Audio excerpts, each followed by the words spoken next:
Okay, we are unmuted, so ready to get started.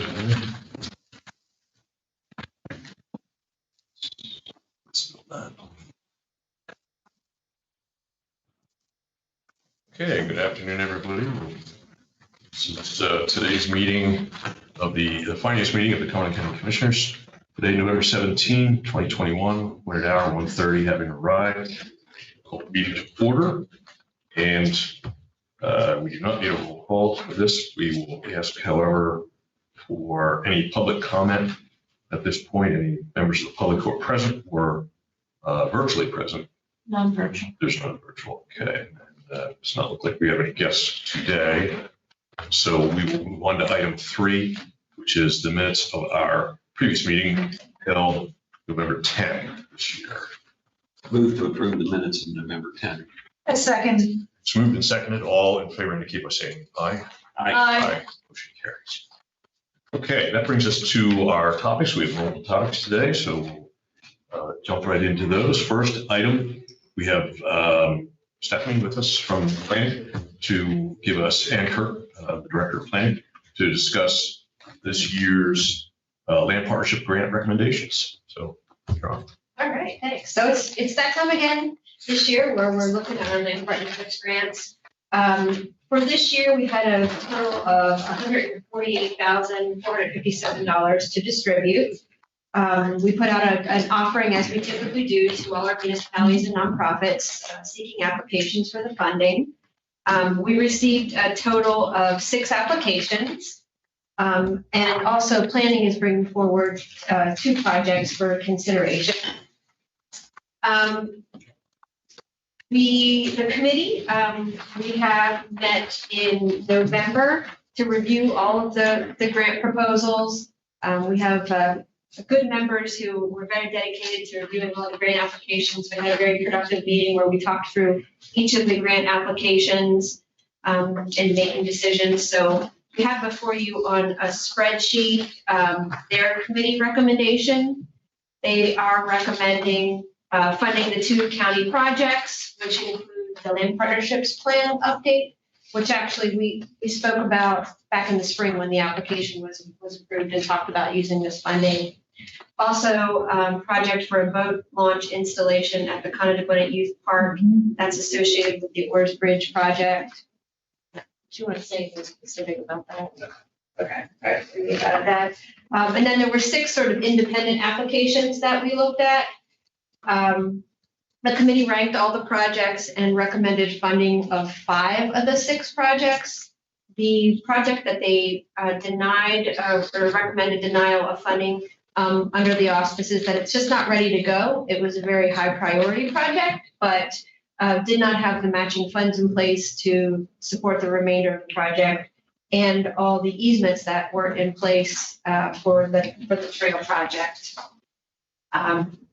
We did have requests beyond the funding that we had available, so we had to look at cutting back some of the projects. So we're recommending full funding for some of the higher priority projects and lower funding for projects, or partial funding for those that were deemed sort of lower priority. I can run through the projects here. Carlisle Borough was seeking funding for development of the Fairground Avenue Linear Park, which is part of the new redevelopment project here north of the downtown area. It includes a skate spot, landscaping, park amenities. It's a small location, pocket park, but would contribute nicely to the redevelopment project out there. They recommended $30,000. Friends of Opossum Lake Conservancy was seeking funding to construct a pedestrian bridge along the Anglers Access Trail, which is up at Possum Lake. They have a stretch of the trail that goes on road and was dangerous, narrow road. So it's seeking to get it off the road, and they required a bridge to do that.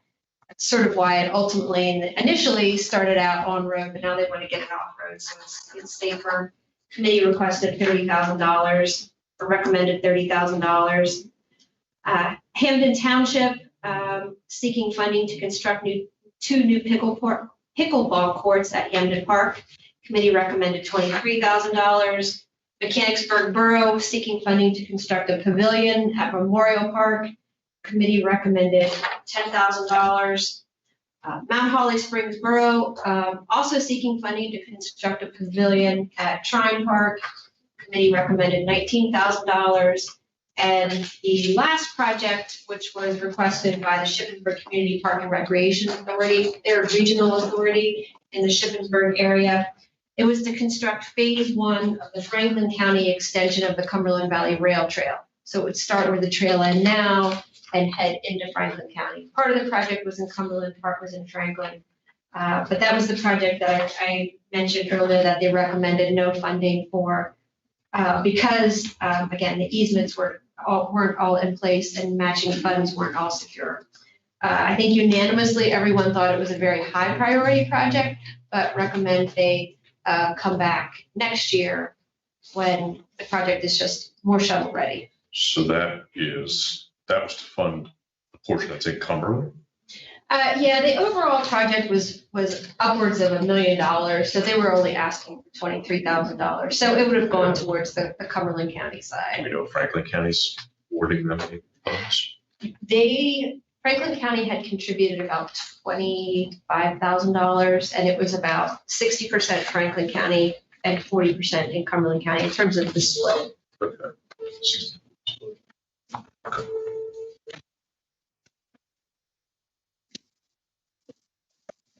All right. Questions? Did you have anything additional on this? No, I don't think so. Okay.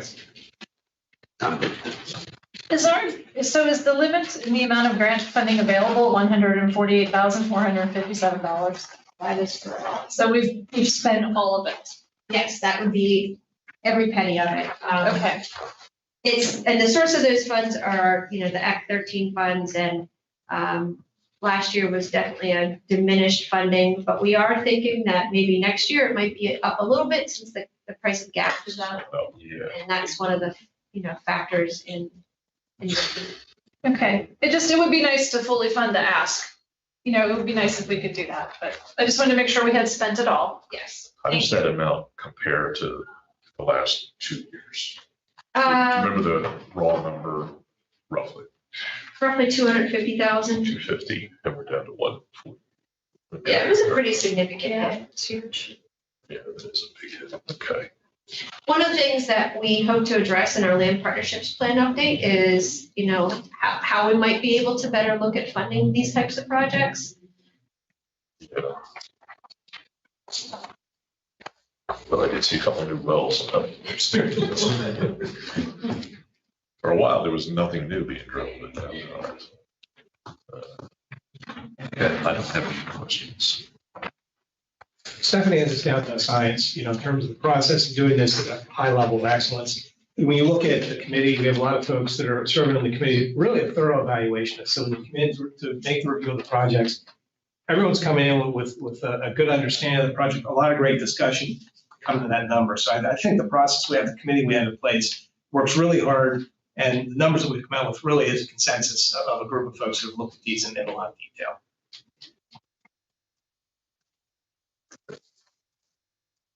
Okay, well, it is on the agenda for possible action, so if there's some other questions that anyone wish to address, I would move to approve the 2021 Land Partnership Grant recommendations as presented.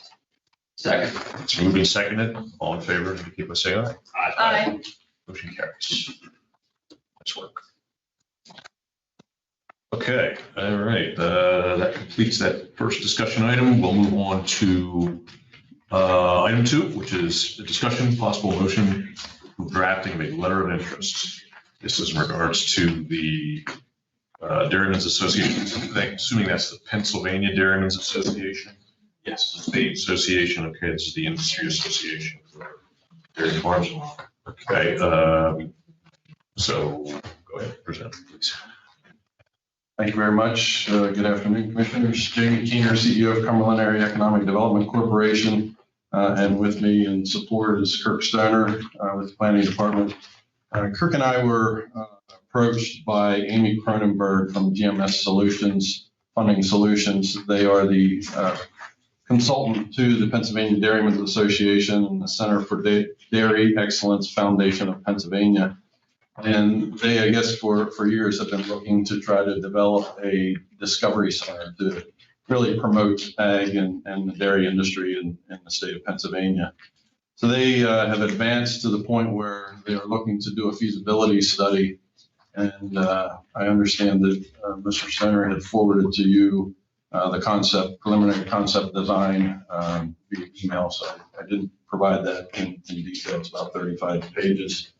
But wanted to go through, this really is a conversation about supporting a letter of interest and ultimately Katie submitting a proposal of interest to this, to the Dairymen's Association about this project. Put together a little spread or PowerPoint presentation to go through. I just want to have a discussion about it when we're done here. Clicker's right there. I'm in control. All right, so the Dairymen's Association is looking to cultivate and inspire the next generation of farmers, as well as to highlight the farming industry's critical role in the state's regional economy through increased education and agritourism opportunities. Again, Katie, as the Tourism Bureau, we feel there's a significant opportunity on the tourism side to bring this tourism asset to Cumberland County, and that's why we're working in collaboration with Stephanie and Kirk both.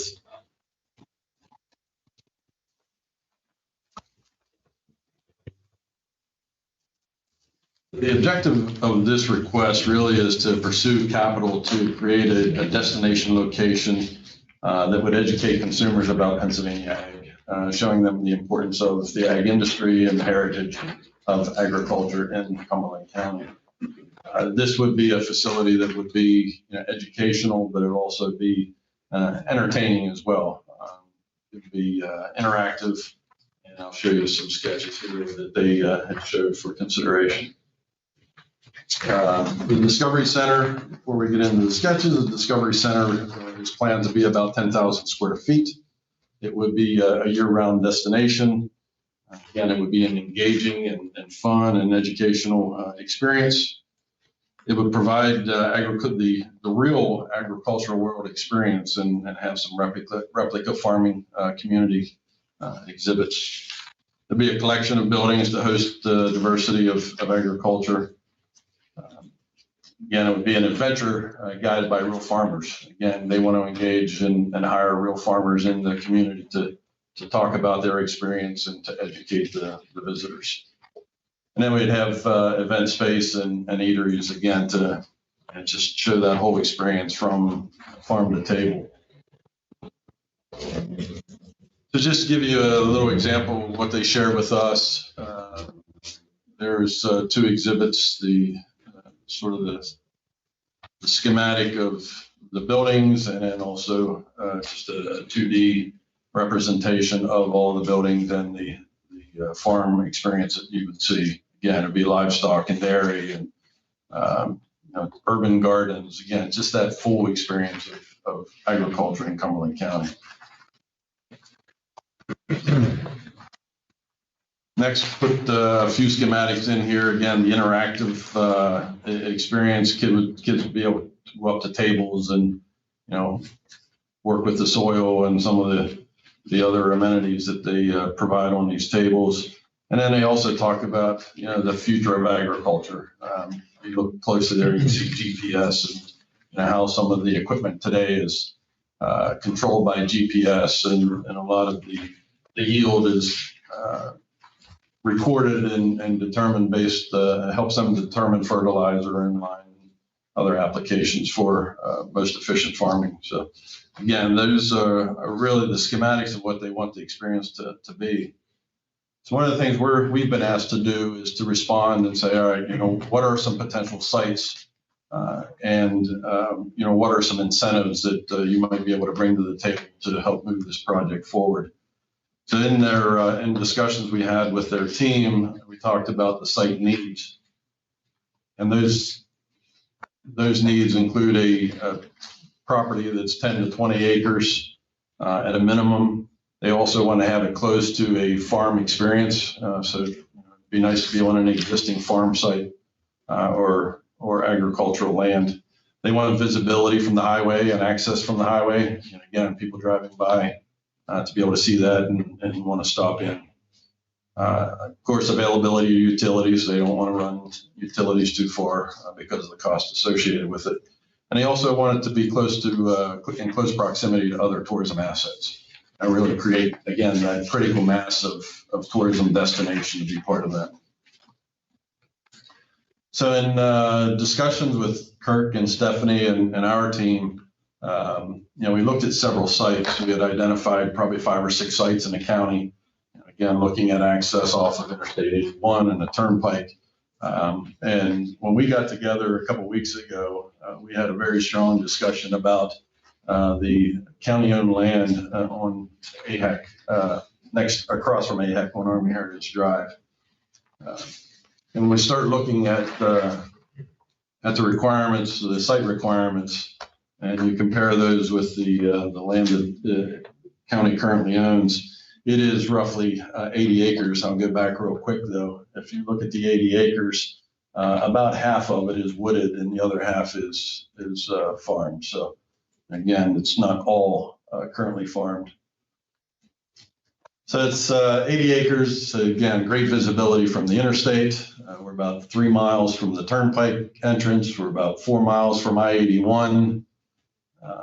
It is currently zoned residential farm, and looking at the ordinance, would anticipate any major hurdles with getting through the approval process. It is likely going to be a special exception in that zone, but again, we think with that use that it would not be difficult to get through. And there's also water and sewer available to that site. And finally, as I talked about other tourism assets, of course, AHEC is right across 81 from the property. So they talk a little bit about economic impact. Unfortunately, they have not done a business plan yet, so that we don't have a whole lot of the details, but they plan to have it open 361 days a year. They look to employ 125 people, again, many of those with ag experience, farmers and others in the dairy and food service industries. They would look to attract about 500,000 visitors per year. Again, a pretty significant opportunity to bring tourists here. And again, the financial impact has not yet been determined. Yeah, they need to develop their business plan and better understand what that would look like. So looking at next steps, again, we wanted to come to you to talk about the county-owned land. We are likely going to be adding additional sites into our proposal. I have spoken with at least one other property owner that has agreed to allow us to put their property into consideration. We would need to respond within the next probably 2 to 3 weeks to the request. And again, that is to commit to going forward with a feasibility study, to look at the site options and to consider potential incentives for helping to fund the feasibility study. And then ultimately, we would be looking to assist with other funding going forward as well. And we really think, again, this project can be a catalyst project for tourism in Cumberland County. We talk about our agricultural heritage, and we, again, have a significant opportunity here for tourism impact as well. So just wanted to, again, come before you. Kirk, do you want to add anything to? No, thank you. Covered it well, Jamie. Again, just looking for at least our ability to put it in the proposal that is one of the parcels that we would be able to show that meets the site requirements that they're putting into their concept design, that they would advance us further in the plan. We are competing against 3 other counties, Dauphin, Lancaster, and Adams counties. So there is consideration there of them, and depending on what sites and what other potential incentives we would bring, I think they're going to move forward with probably a short list. They haven't given us a firm request for proposal as to exactly what they want or how they're going to make their decision. But I anticipate that we will be competing against those other 3 counties for consideration. That'll open up questions. Jamie indicate 10 to 20 acre minimum. 10 or is it 20? Well, they didn't tell us, and no, and until we, if you look at the drawing, they do have a scale on it. I didn't take and figure out the scale of it, but there is a comparison farm it's Indiana that we had looked at, and it's fairly small footprint. I think they're at 20 acres, 15 to 20 acres, but they also mentioned there about expandable. So, I'd say that if we have other land available, I wouldn't want to shoehorn it into a 10-acre site and not have enough to be able to expand in the future. And the farm to the East Stover farm, that is a preserved farm. It is a preserved farm, and we thought that, again, was an ideal location because we've talked to the owner and they've talked about creating an experience there as well. They've talked to Katie about some funding for, creating a farm experience. We think it would be a very compatible use. That's those are the folks that came in here. I can't remember one. Maybe in the spring, they're selling Flavored milk. Yeah, the flavored milk. That's right. There's A2. Yeah, the A2. Yeah.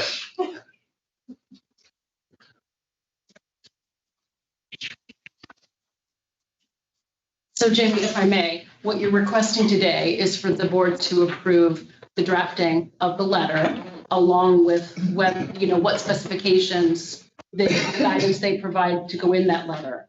And then once that letter is drafted, you would want to have that approved by the board.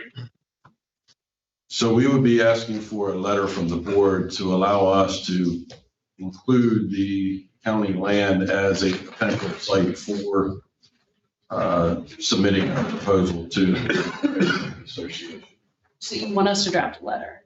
I can draft a letter, Okay. but we're just asking for approval to allow us to use that land as part of our proposal. So if I'm understanding correctly, Jamie, you don't want us to approve drafting a letter of intent? No. Okay, because that's what the agenda says. Right. The agenda says discussion of impossible motion to approve drafting a letter of interest. So we are asked to submit a letter of interest to the Right. Dairymen's Association. So we will draft that. All right. It's a matter of, we would like to have the commissioner's consent to be able to put the county land into our response to the Dairymen's Association's request. Okay, so I have a question for you, Stacy, because the agenda asks to approve drafting a letter of interest to the Dairymen's Association. How do we handle this agenda? I think because it doesn't relate to a contract. We're fine. And it doesn't relate to money. Okay. I think that we could amend the agenda item because it wasn't clear. Let me ask this, you're more of an authority on this than I am. These topics are because of possible motion. It's not necessarily putting forward the specifics. I think what matters here is what is the motion that is actually made and voted on, which does not have to conform to what's exactly on here. So we could do it either way if we want to amend to cover our bases, if we would amend the motion. I don't think we're ready for a motion just yet. I would also offer that we're not under a time constraint that it would have to happen today. So if you would need to hold off till next week, I think that is fine as well. Well, and what concerns me is that what we're being asked to do is say that it's okay for Kadick to draft a letter of interest on this property, wherein the Board of Commissioners would agree that we would sell a piece of county property or give a piece of county property away. I'm not sure which way this letter is going. So it seems that that's pretty serious. I think in this case, Gene, just for clarification, I don't think today what the ask of the board is to say, yes, we want to sell the county land. I think it's Agreed. drafting the letter of interest to say the county land could be considered as one of several. One of the Right. possible. I just want to keep us out of legal trouble. That's all. That's all I'm up to. I think such a motion could be done. Okay. The amendment, but that. Yeah, no, I think that you really are approving the drafting of the letter of interest, and you're providing the parameters of what you agree to be in said letter as part of that approval. The location. I don't think it may or needs may to be not be. amended. Except we're not writing the letter of interest. You're approving the drafting of a letter of interest, Which we would still see. which you would still then see. Well, that's what it says here. Yeah, I'm sorry. I'm gonna needle down on this because it is on the agenda and we've got this very seriousness of the sunshine law. So Jamie, if I'm understanding correctly, KDIC will draft the letter of interest to go to the Dairymen's Association saying, hey, KDIC is gonna handle this project. And as a piece of this project, KDIC would like to be a part of this. Cumberland County would like to be a part of this via KDIC. We're offering to you these two. It sounds to me like you've got two sites that could possibly be used for this Dairymen's project. So you are truly drafting, KDIC is truly drafting the letter of interest. We are drafting a response to the request, yes. Okay, you're just asking us to say, hey, it's okay to include this county property in this letter of interest As a potential site. as a potential site.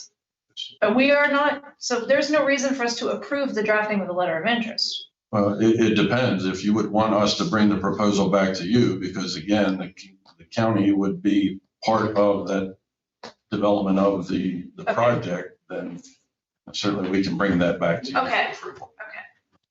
Maybe we could do it in two steps. Maybe today, at least give us the authorization to proceed with the understanding that it could be included in our response.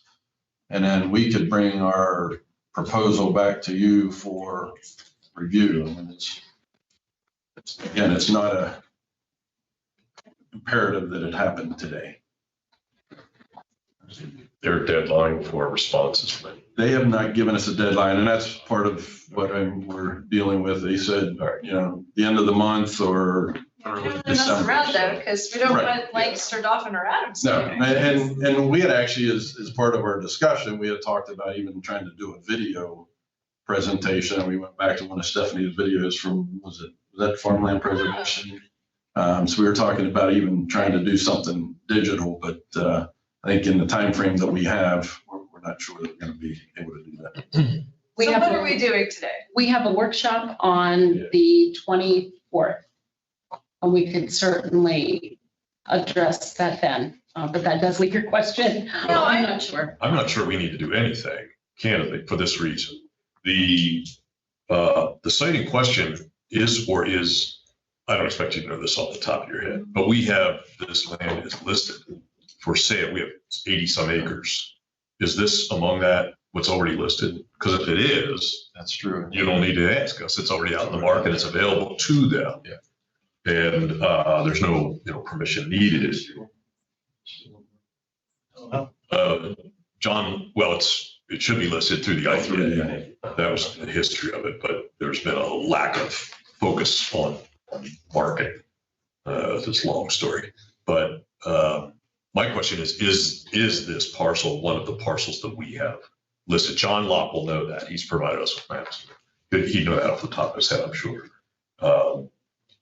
So we can reach that determination. I guess my other question on this is, site selection is something the EDC has done for years. We've never had a request to participate in site selection come before the board. It's just an unnecessary step. If the disposition of the land is the question, then that might be the only reason for it to come before us at this point, because this is really, not a very specific proposal as it is. I don't think we're in a position. I mean, this is concept design. It's not even architectural or engineering drawings. It's storyboards. It's literally storyboards. So we don't really have anything to. It sounds great. The concept sounds great. I really want to get behind it. I personally won't. If a proposal is made that we are to give away the land, I won't support that. Do we know? Are they planning on charging admission? I would assume so, because they're going to have to generate revenue in order to be able to cover labor and so forth. So yeah, that's my understanding. There's a lot of questions about finances we would want to know. Yeah. Are they gonna ask for are they gonna be like AHAC and ask for a hunk of the hotel tax for promotion? Those are things I'd want to know, so. But again, we're not at the point where we're addressing a specific proposal, because this is a concept drawing is what it is, so. Great concept drawing, but, Again, I think we responded to your concern. I think what we didn't want to do was prepare a letter of interest, send it in, and at some point the board sees the land and says, wait a minute, yeah. you offered up the county land as a potential site without our knowledge. Right.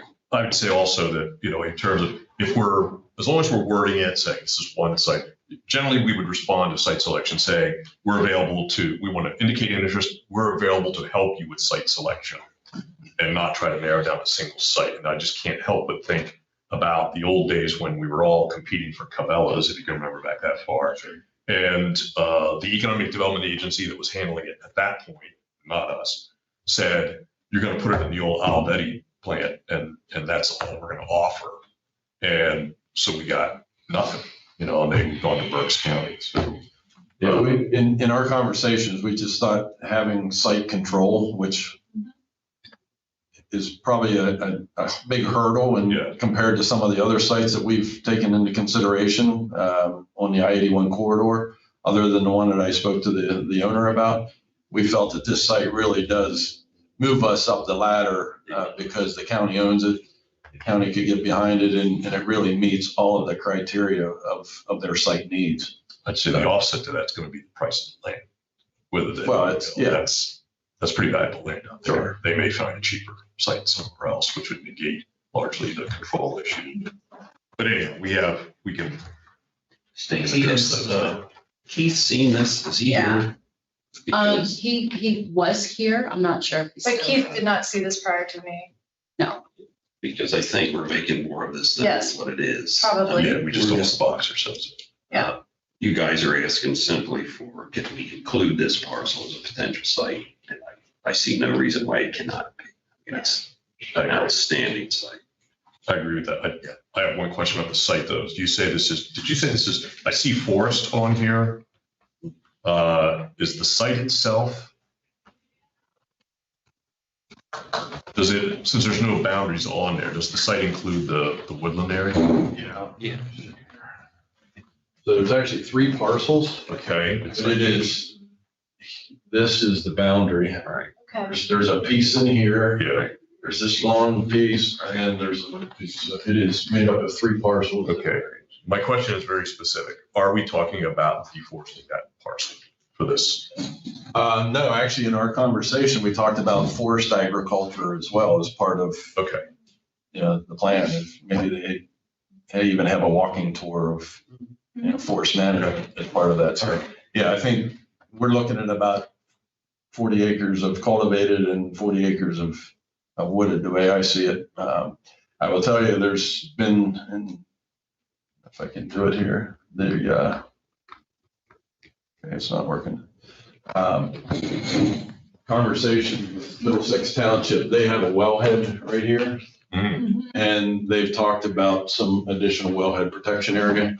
So they might like to have a little bit of that corner, just, something that's come up in discussion in the past. in the interest of time, I think we can probably just to close since it's a pretty basic request at this point. So do we want to take an action? Does anybody want to suggest an action here? Commissioner DiFilippo, do you want to frame a motion? I will try. Okay. If it's acceptable to my colleagues. I'd like to make a motion to approve the drafting of a letter of interest by CADIC regarding the Dairymen's Association's proposal.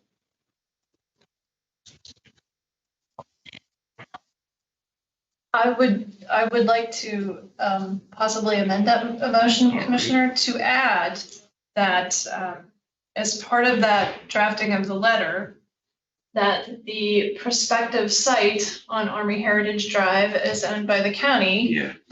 be offered as a site. Yeah, I left it out.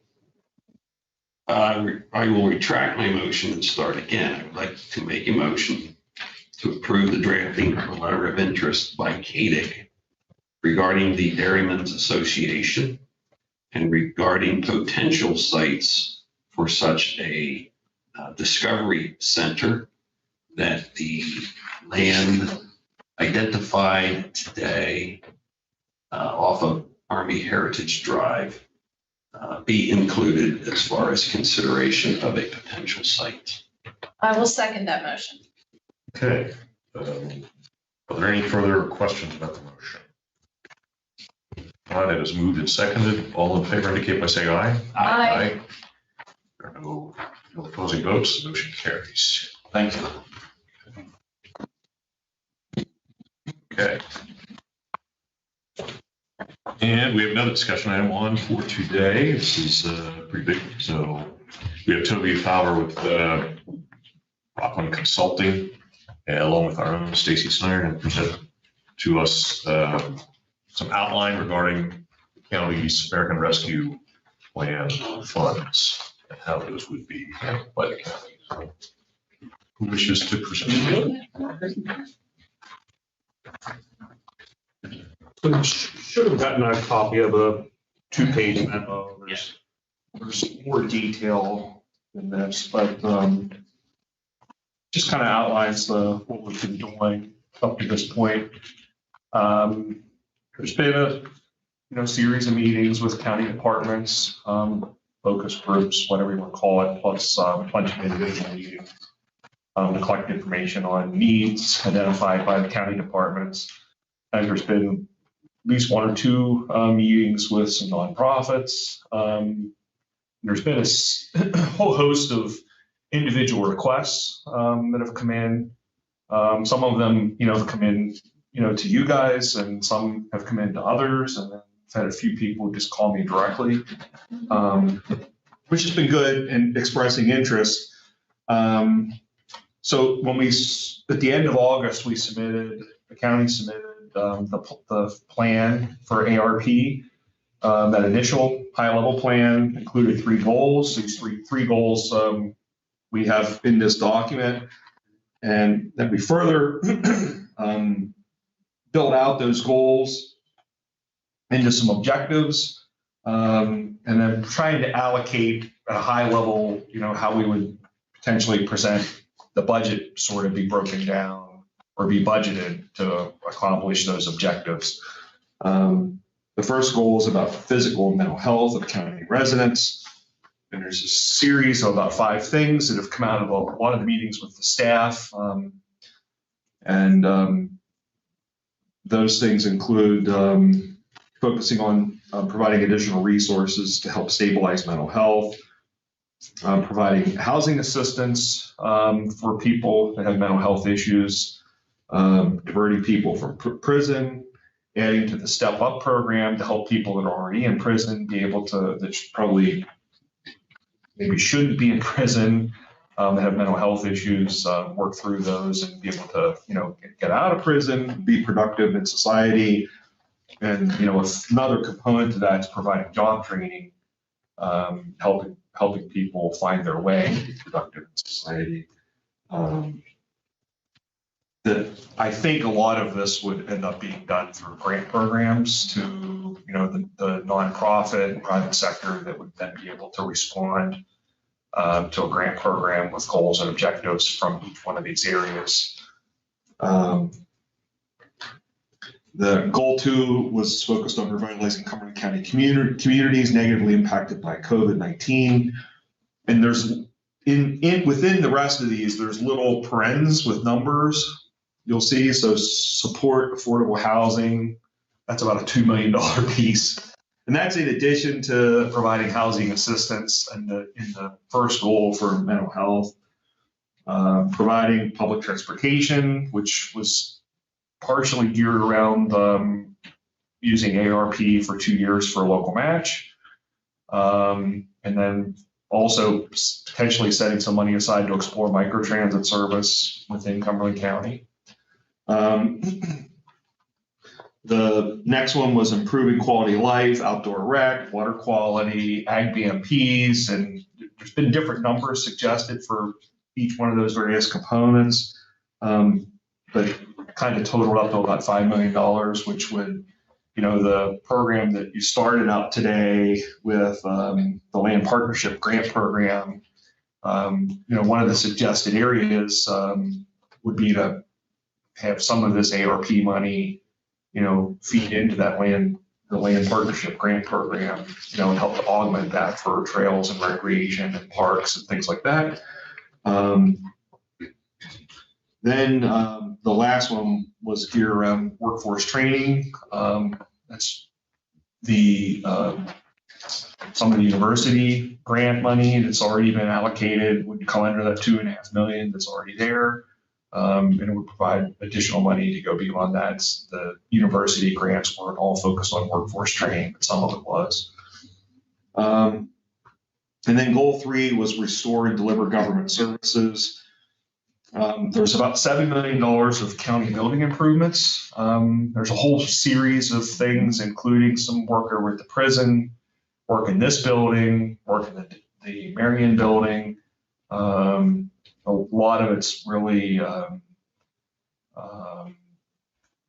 rehabilitation work, repairs, state of good repair kinds of improvements, or some new improvements over at the prison that were suggested. The next area, and included in that making county building improvements would be some money for potentially doing a master plan or a site master plan for a new county campus if you wanted to potentially explore that.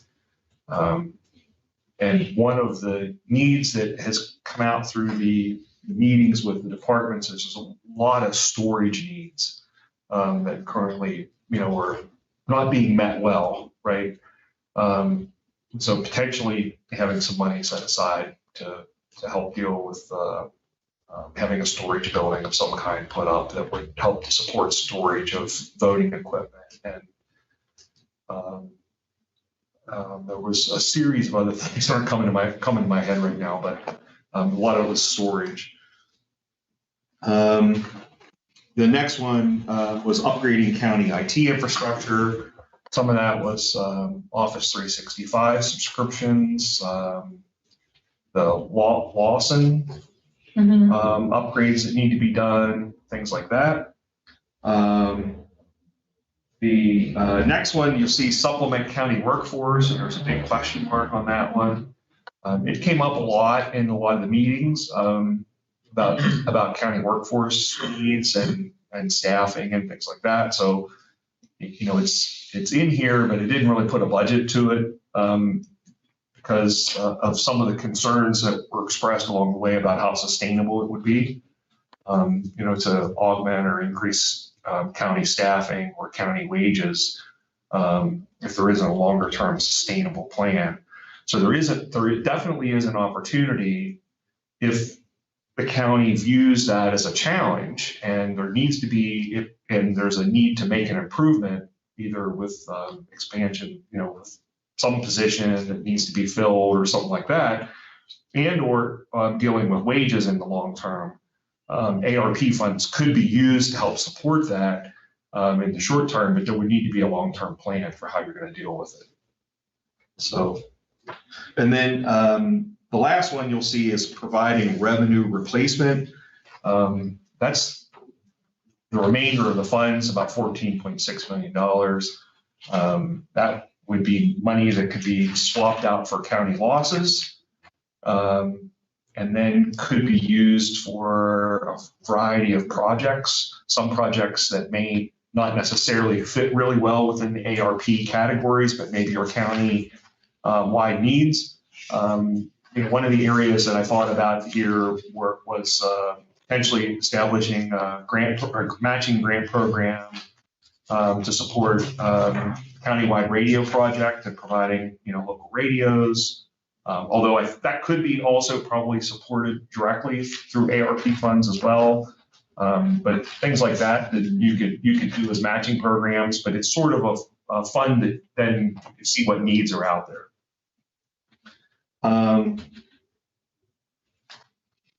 So there's a couple options. You'll see down further in the memo. Option A is really around project reporting, and option B is called revenue replacement. I think the county staff have largely identified that most, if not all, of the ARP funds could be swapped out for county losses. So you could do virtually all of it as a revenue replacement, and then greatly reduce the reporting requirements that would be necessary to report on project progress and individual projects on a quarterly basis going into the federal government, because it's basically once and done for losses the county's already incurred. And then you could take that money you swap out and still do a lot of these projects, but you wouldn't have to do the federal reporting on. That really is option B. Option A is to take some of the money, which is like how this plan's structured, and use it directly for projects and do the reporting, and then some of the money for revenue replacement. So, there's pros and cons of going either way. There's streamlined reporting requirements by using it as revenue replacement. There's questions about, public view of how that money gets used and things like that, that if you end up doing a lot of it as revenue replacement, it could raise concerns that way as well. So to me, I think there's a good balance in the way we've proposed this plan, that have some of it go out as revenue replacement, so you can use it for projects that may not fit neatly within the ARP rules. Run any danger there down the road of the federal government saying you skirted oversight? It's a little sleight of hand. I don't think so, because I think you would. So I don't think so, because they've provided that ability to be able to do this. So once you swap it out for county losses, then it becomes county funds, and you could do with it, you could, use it to cover. It was intended to cover losses, and there's a way you calculate the losses by the law, and that's what the staff here did, was run those calculations and basically determined you could justify most, if not all of it. The university grants that were higher education grants that were already awarded will need to be done through reporting, since we awarded them directly as ARP funds. So we'll need to do the quarterly reports on those. But there's the whole part about public optics, and even if you swap it out, if you continue to follow the spirit of how ARP works and work within those rules, I think you're probably in good shape. But if you swapped it out and then said, I'm going to use it for, building a new Taco Bell down the street or something, it probably wouldn't be too good. So, but no new Taco Bell down the street. Yeah, right. I got my booster shot yesterday, and I got the flu shot yesterday, one in each arm. So I've been a little wacky today. In terms of next steps, one of the things that I think we need to do next is develop and distribute public and stakeholder online surveys to gather input on the goals and objectives, as well as the needs that have been identified. And one of the concerns I have about just using surveys by themselves is when some of the other surveys have been done, the respondents to those online surveys end up being more affluent people. And so they end up being higher income, higher education level. So we're not getting that group that's disproportionately negatively affected. So I have a second bullet here on developing a targeted plan to gather input from those disproportionately impacted communities. I think that's important. It was called out in the ARP bill. Kirk and I have talked about this at length, and I think we need to figure out what's going to be the right way to go about gathering that input that's going to be effective. Because I just don't think doing an online survey that we advertise through social media is going to get that input. Board has some experience with public input mechanisms being gamed by those who have much to gain by the output. So just in recent history. So we understand your concern there. It's something I think we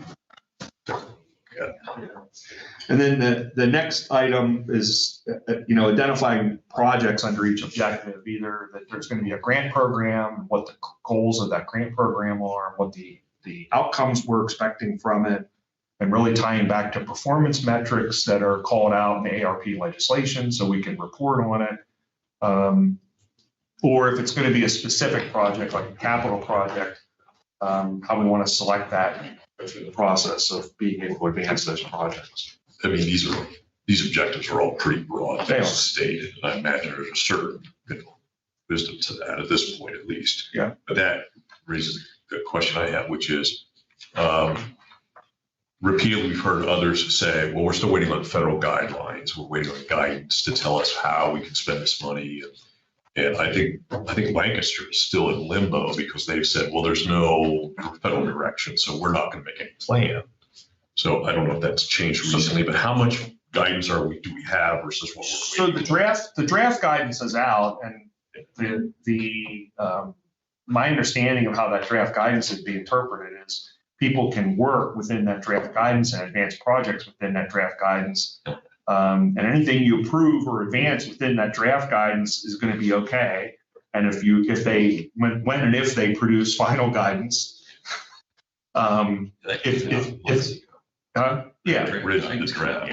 So when and if they produce final guidance, if that final guidance changes anything, what you've already done under the draft guidance is going to It's be basically a okay. whole grant. Yes, there is. Okay. Yeah. Good. That's my understanding of it. So I would not recommend that you wait. Right. I would recommend we keep moving forward. Oh, absolutely. Yeah. We just, in not too many years ago, we got to experience what's meant by the state by the term clawback. Yeah, Yeah, we just don't ever want to put ourselves in that kind of position. Yeah. Absolutely. Toby, you just want to confirm something. Yeah. The grants that we recently made to our higher institutional learnings, they are identified in your memo as trained workforce. One of them is, so most of the money that went to Central Penn was really under workforce development. Okay. So that one will fall under that. Right. The funds for Shippensburg and Messiah were geared around direct response to COVID. So it's geared around vaccinations and things like that. And I realize these are broad objectives. Also, is it my understanding that under ARP, the county, we have our discretion to make these 100% grants or ask for matching grants? Yes. And I ask a question. We've been getting a number of request letters from nonprofit groups regarding historic building restoration. Does that fall in here anywhere? So I think, projects like that, there's some other things like airport things and stuff like that have come in. I've seen a lot of those. I can't see, from my read of it, I can't see how any of that falls neatly under any of the allowable spending categories for ARP. But if any of them are important priorities for the county, you could accomplish them with funds that are swapped out for losses. So For losses? for that lost revenue category. So if you drew down some of this money as to replace county lost revenue, and you decided to set some of that county money then aside to advance a project like that, I think you could do it that way. Okay. So you're really spending general fund money Yes. to back up it. Yes. Okay.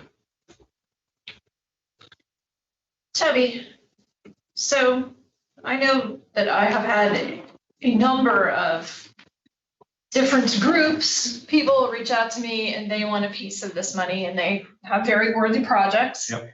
And I know I've sent them your way, and Yep. I think that my colleagues have done the same thing. But are we anticipating a formal process for people to do that? Because it is very unfair at this Yes. point in time. Yeah, right? so here's what I'm thinking. I know at least one of the projects that came your way is a, project that would fit under recreation. and things like Yes. that, right? And that would fall under that improved quality of life category.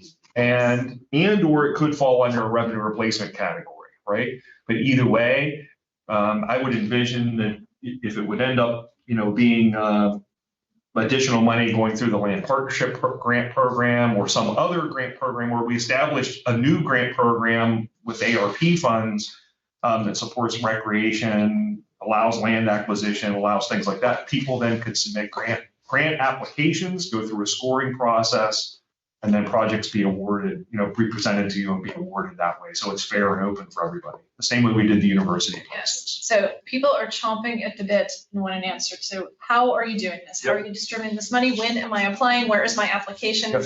Okay. I mean, people are anxious for this money. So when people knock on my door at home or call me, what should I be telling them? So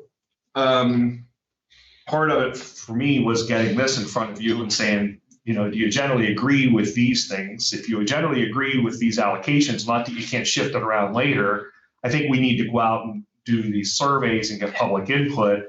And then I would think that late in the first quarter of 2022, you could start putting grant programs on the street.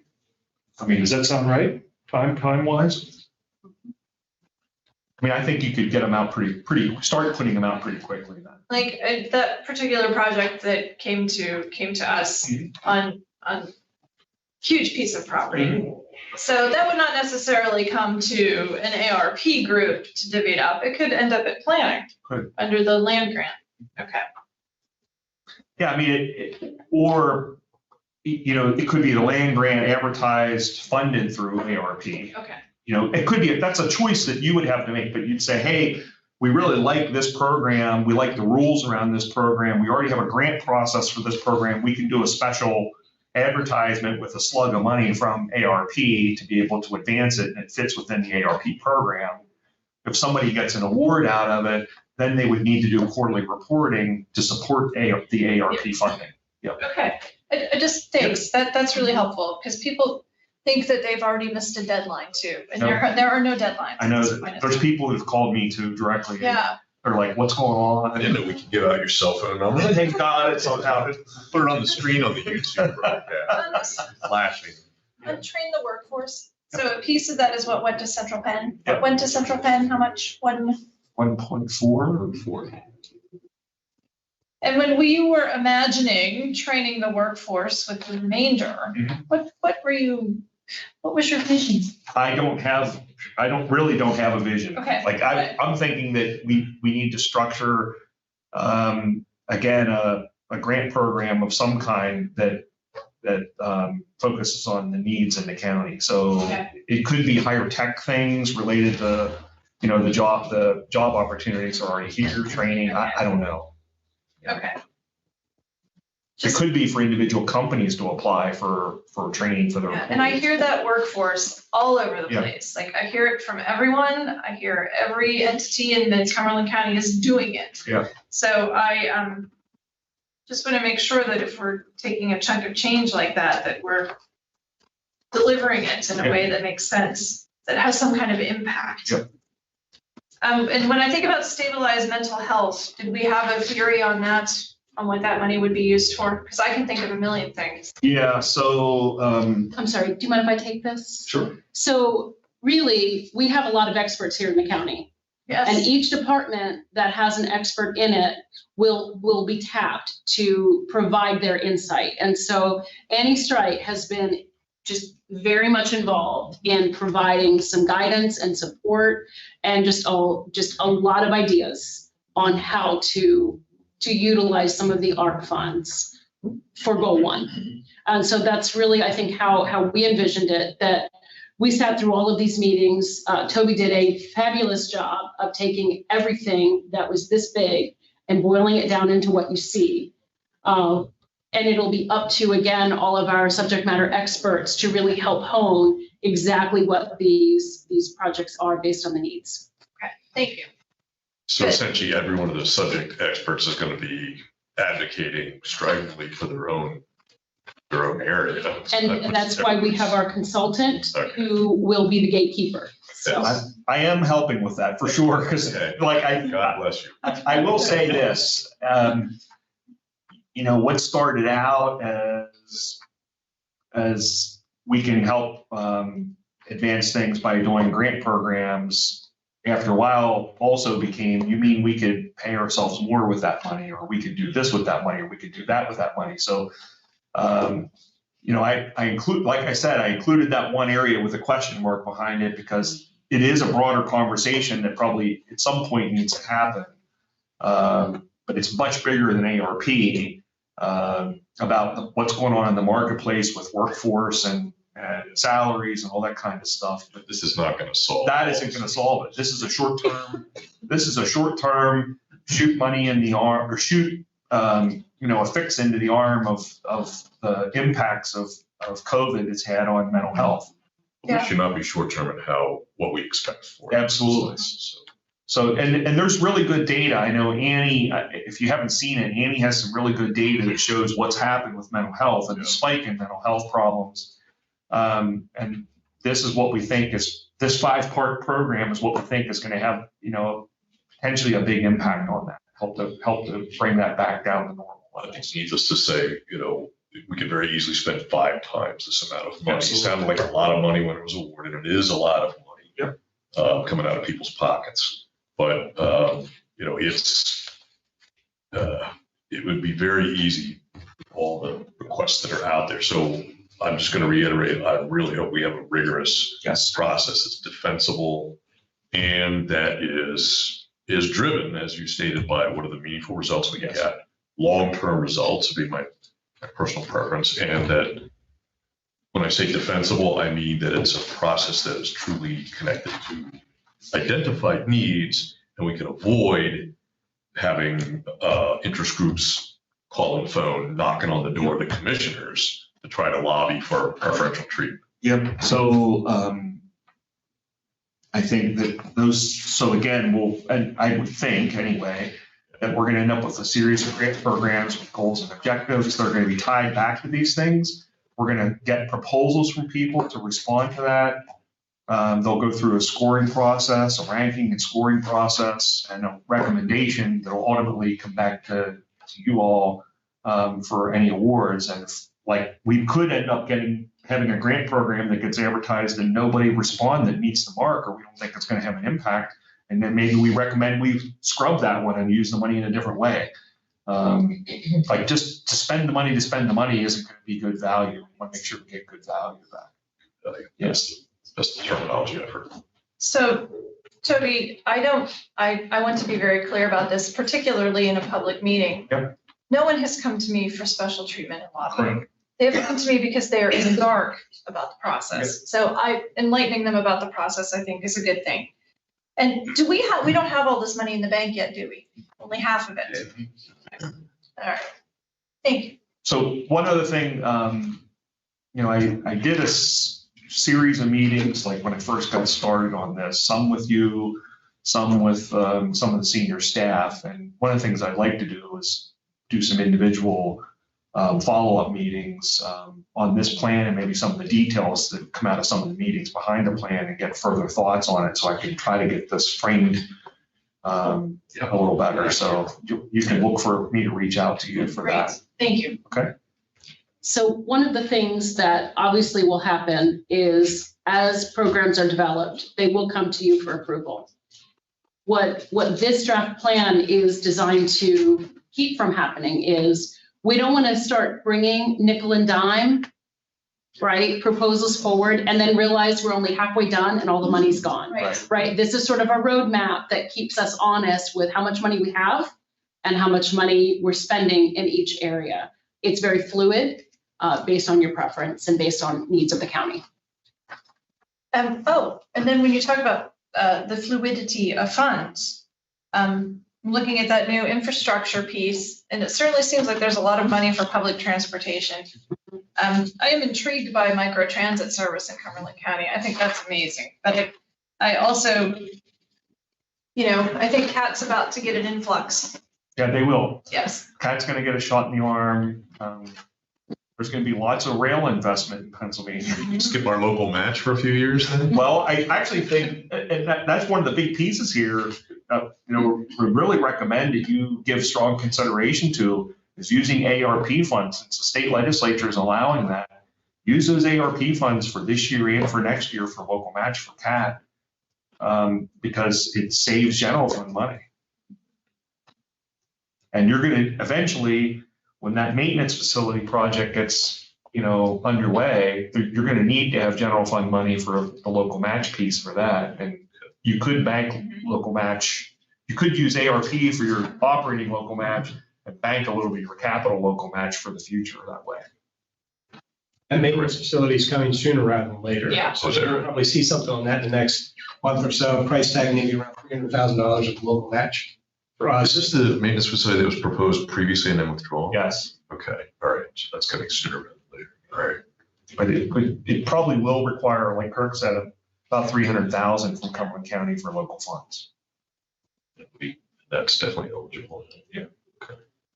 At the right time, Yeah. we should have more detailed. Yes, absolutely. Discuss Yes. trade-offs. Yeah, I'm just kind of prepping you because it's eligible right now. You Yeah. can set it aside. It's useful. Okay. Very insightful, thank you. If there's no other questions, thanks for coming in today. We'll see you again.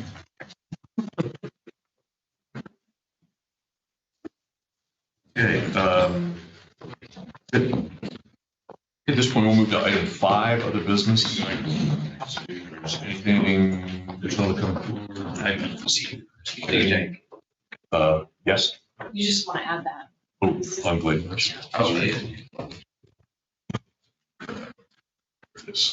Right, we did have another non-agenda item regarding the tax ordinance that would accompanies the 2022 budget.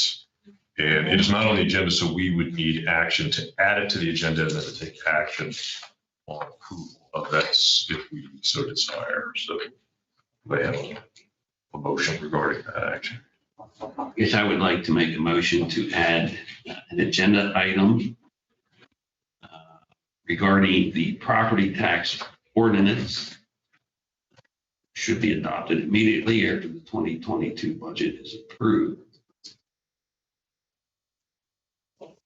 I'm going to amend that a bit, Commissioner DiFilippo, to say that we need to advertise the 2022 tax ordinance. So, yeah, it's not. And I will withdraw my motion. Jean, why don't you make the motion? Okay. Thank So, okay, I'm going to move to amend today's finance meeting agenda to authorize the solicitor to advertise the 2022 tax ordinance for adoption at the November 29th meeting. Okay, so the motion is to add this to the agenda for further action. Yes. We'll get it here. Yeah, there's 4 steps. The first one was not. But that's it's not perfectly for presentation, but it's, the point is to add the agenda item. I'm Yeah. fine with that. I will Okay, and second. then Jean specified what the agenda item will be. Yep. So at this point, we have the motion on the floor to add the agenda item to address the tax ordinance. So if there's no questions, if we're clear on that, we can call it. We need a second. I will second that Okay. motion. So, Yeah. all right, so the motion to add the agenda item has been moved and seconded. All in favor indicate by saying aye. Aye. Motion carries.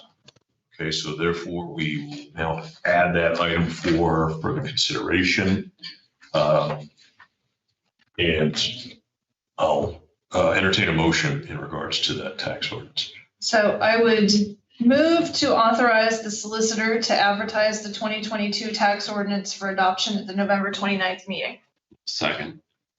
Okay, and if there's no further questions, then just eyeball the chief clerk here to make sure that meets the standard. Yeah, I would Eyeball just the note chief clerk, that yes. the reason that we've added it to the agenda Yeah. is the ordinance must be advertised for 7 days, and this must be it must be acted upon immediately after the budget is adopted, which will be on November 29th. Okay. So this was really the last day we could take action on this item. In the meeting, I'm using that term meeting very loosely. Is this a finance meeting or a commissioners meeting? It's the Board of Commissioners meeting on Monday, November 29th. So I would amend this motion to firm up the type of meeting, to add a commissioners meeting. Okay, that needs seconded. So is the amended motion. So you're adding the November 29th meeting is the November 29th Board of Commissioners meeting. Yes. Yeah, that should be it. I'll second that, yes. Okay, so we're moved and seconded. I think we're straight on everything. Anybody else have questions in that regard? We're, for those who are maybe watching, we're jumping through a couple of hoops to make sure we're compliant with the new requirements Yes. regarding agendas through the Right to Know Act. So seems like we have it all lined up. If there's no further questions, we'll call the motion. It is all in favor, indicate by saying aye. Aye. Motion carries. Thank you. Thanks for your guidance on that. Sure, we'll keep it straight. We really need to do that once a month. What's that? Fresh. Do it once a month and keep Yeah. add or delete something from the agenda. Do we have any additional business to come forward? I would like to add this to additional business, being that we did just work through, we had to really work through the process to make sure that we're in compliance with the sunshine law. I have watched several municipalities in the area having to explain the process that they have done at meetings to be compliant with the sunshine law. And it is very confusing for residents and for constituents. So practicing it might be good, but really getting that firm explanation out about what we're doing in the public meeting. If we have to amend that agenda to act on something, being transparent about that is very important. And I would just note for anybody that is still with us, this has been a long meeting today. The amended agenda will be made available per the sunshine law within 24 hours of this meeting, both on our website as well as in the posting area downstairs in the lobby of the main courthouse. Thank you. Excellent. Okay, so we're educating ourselves as well as trying to educate anybody who's taking an interest in our meetings. So the changes, we have to make sure we're square with the law. So, okay, that stated, I'll entertain a motion for adjournment. Move to adjourn. We stand adjourned.